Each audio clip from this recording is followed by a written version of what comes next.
கடலின் மொழி அலையா உரையா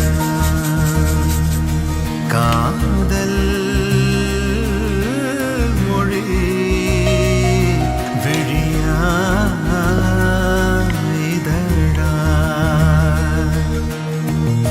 இயற்கையின் மொழிகள் புரிந்துவிடில் மனிதரின் மொழிகள் தேவையில்லை